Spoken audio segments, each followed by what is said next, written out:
Ezekiel chapter 31, verse 1. And it came to pass in the 11th year, in the 3rd month, in the 1st day of the month, that the word of the Lord came unto me, saying, verse 2, Son of man, speak unto Pharaoh king of Egypt, and to his multitude, whom art thou like in thy greatness? Verse 3. Behold, the Assyrian was a cedar in Lebanon with fair branches, and with a shadowing shroud, and of an high stature, and his top was among the thick boughs. Verse 4.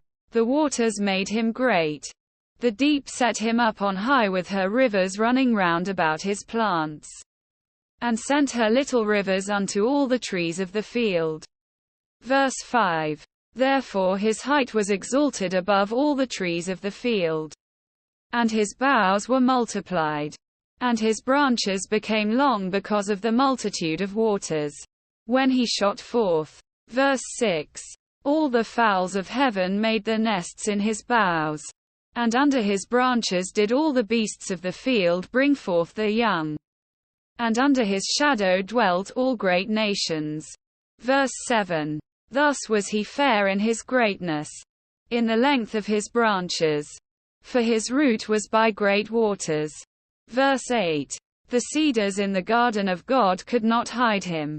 The fir trees were not like his boughs, and the chestnut trees were not like his branches, nor any tree in the garden of God was like unto him in his beauty.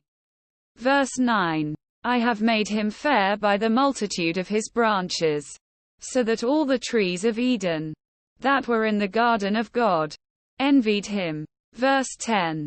Therefore thus saith the Lord God, because thou hast lifted up thyself in height, and he hath shot up his top among the thick boughs, and his heart is lifted up in his height. Verse 11. I have therefore delivered him into the hand of the mighty one of the heathen. He shall surely deal with him.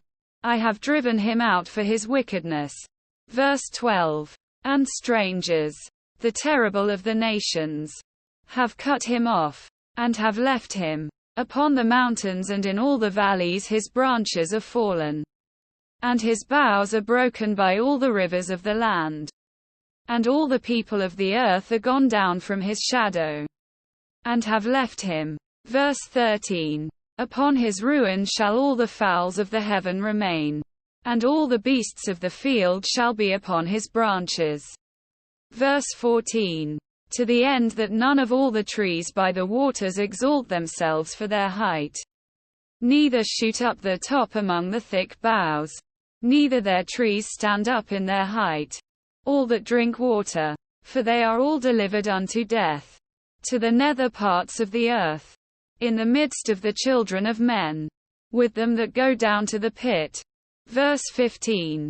Thus saith the Lord God, in the day when he went down to the grave I caused a mourning. I covered the deep for him, and I restrained the floods thereof, and the great waters were stayed, and I caused Lebanon to mourn for him, and all the trees of the field fainted for him. Verse 16. I made the nations to shake at the sound of his fall, when I cast him down to hell with them that descend into the pit. And all the trees of Eden, the choice and best of Lebanon, all that drink water, shall be comforted in the nether parts of the earth. Verse 17. They also went down into hell with him unto them that be slain with the sword, and they that were his arm, that dwelt under his shadow in the midst of the heathen. Verse 18. To whom art thou thus like in glory and in greatness among the trees of Eden? Yet shalt thou be brought down with the trees of Eden unto the nether parts of the earth. Thou shalt lie in the midst of the uncircumcised with them that be slain by the sword. This is Pharaoh and all his multitude, saith the Lord God.